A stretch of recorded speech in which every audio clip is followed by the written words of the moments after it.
اللہ کے راستے میں نکلنے کا اصل میں اس محنت کے کرنے کے لیے وہ جذبہ، وہ طریقہ چاہیے جو محمد صلی اللہ علیہ وسلم اور آپ کے صحابہ کا طریقہ تھا۔ داعی وہ ہوتا ہے جو اس طریقے اور اس جذبے کا اپنے آپ کو پابند کر کے چلاوے۔ اس لیے اللہ کے راستے میں نکلنے کے فضائل خوب بیان کرو، خوب بیان کرو۔ یہ بات یاد رکھنا ہمیشہ کہ جتنے خروج کے فضائل ہیں وہ خروج کے فضائل ہیں۔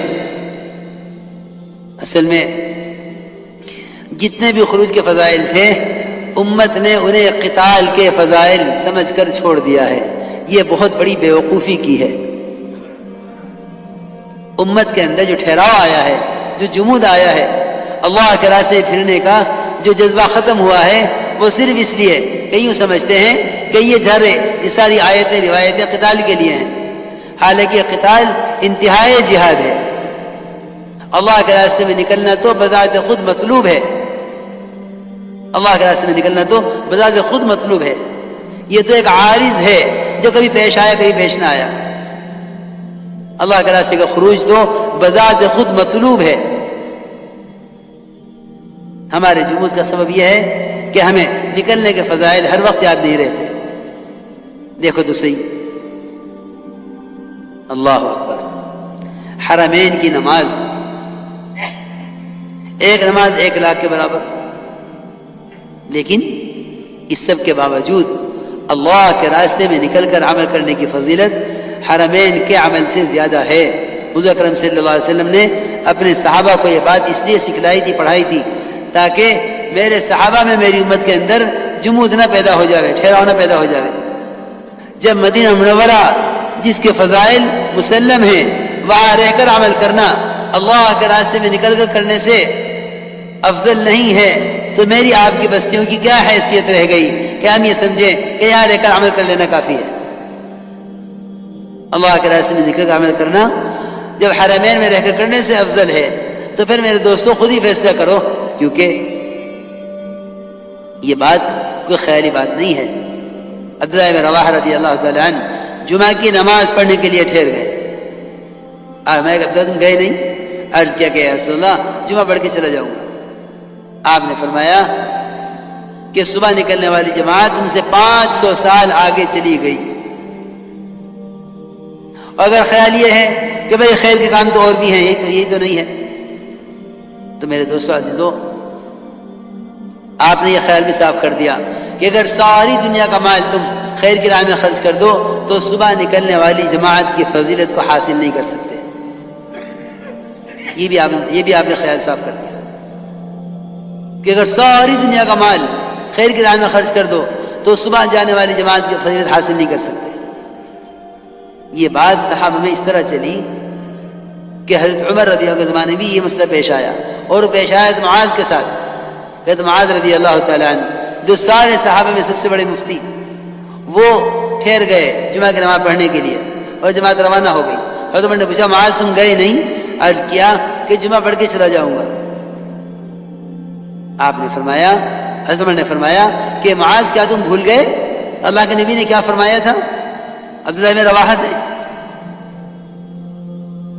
اس لیے میرے دوستو عزیزو، یہ بات صحابہ سے صحابہ میں منتقل ہوتی ہوئی آ رہی تھی، لیکن افسوس کی بات یہ ہے کہ اس زمانے میں امت کے درمیان سے اللہ کے راستے کے خروج کے فضائل ختم ہو گئے، اور خروج کے فضائل کو ایسی چیز پر محمول کر دیا جو کبھی پائے جائے کبھی پائی نہ جاوے، جو ہر حال میں موجود نہیں ہے، اس پر عارض پر مستقل کے فضائل کو محمول کر دیا،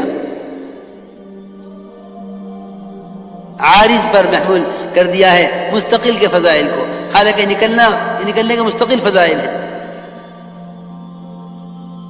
اس لیے میرے دوست عزیزو، خوب فضائل ایسا نکلنے کا مزاج بنایا کہ رات کی جماعت بن گئی۔ صحابہ نے عرض کیا کہ یا رسول اللہ ابھی جاویں صبح کو چلے جاویں؟ آپ نے فرمایا کیا تم جنت کے باغوں میں رات گزارنا نہیں چاہتے؟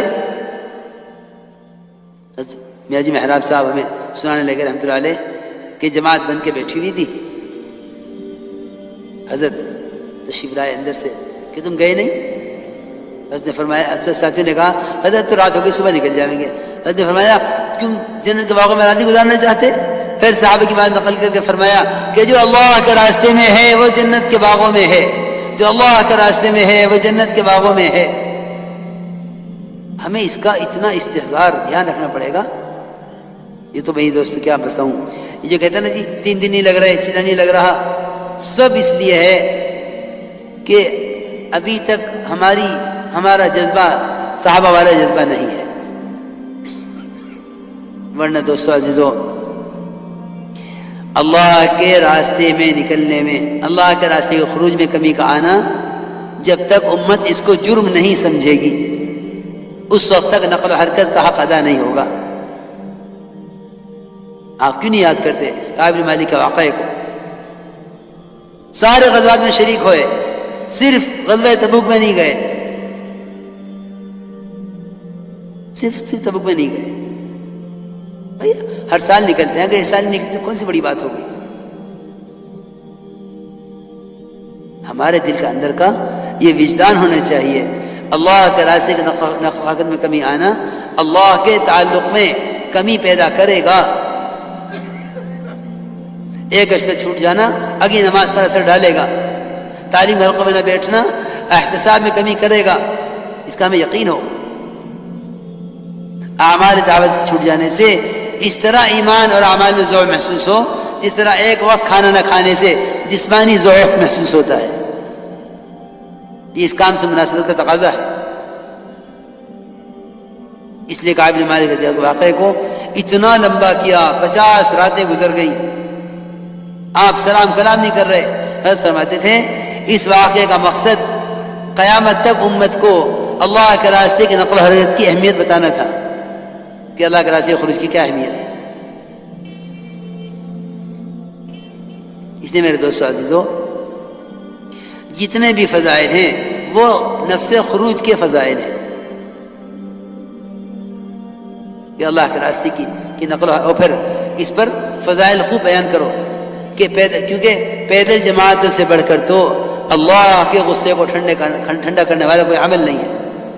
2 عمل ہیں حدیثوں میں جو ملتے ہیں اللہ کے غصے کو ٹھنڈا کرنے والے، ایک پیدل جماعتوں کی نقل و حرکت اور ایک مساجد کا اعمال سے آباد رکھنا۔ کہ حدیث میں آتا ہے کہ جو عذاب اللہ کے یہاں سے آنا مقدر ہو چکا ہوتا ہے وہ مسجد کے آباد کرنے والے کی وجہ سے ٹال دیا جاتا ہے، اور اللہ کے راستے کا پیدل چلنا جہنم کی آگ کو حرام کر دیتا ہے۔ جو اللہ کے غصے کا سب سے بڑا موقع ہے، تو جو اللہ کے غصے کے مظاہر دنیا میں ہیں فسادات اور حالات کی شکل میں، کیا پیدل نقل و حرکت سے اللہ کا غصہ ٹھنڈا نہیں ہوگا؟ خوب فضائل بیان کیا کرو کہ اللہ کے راستے پیدل چلنے پر جو غبار اڑے گا، اتنا مشک ہر چلنے والے کو قیامت میں دیا جائے گا، اور اللہ کے راستے میں پیدل چلنے میں غبار اور جہنم کا دھواں ایک پیٹ میں جمع نہیں ہو سکتے۔ یہ فضائل خوب بیان کرو، خوب بیان کرو۔ یہ تو اصل میں جب تک ہمارے اپنے اندر میں تقاضا نکلنے کا نہیں ہوگا نا، باہر کی تشکیلیں کسی کو نہیں نکال سکتی، اور اگر کسی کے نکالنے سے نکل گئے تو کیا نکلنے کا مزہ ہے؟ اگر کسی کے نکالنے سے نکلے تو نکلنے کا کیا مزہ؟ جب تک خود ذاتی طور پر کام کو کام سمجھ کر اپنے آپ کو اللہ کے یہاں قبول نہ کرواوے۔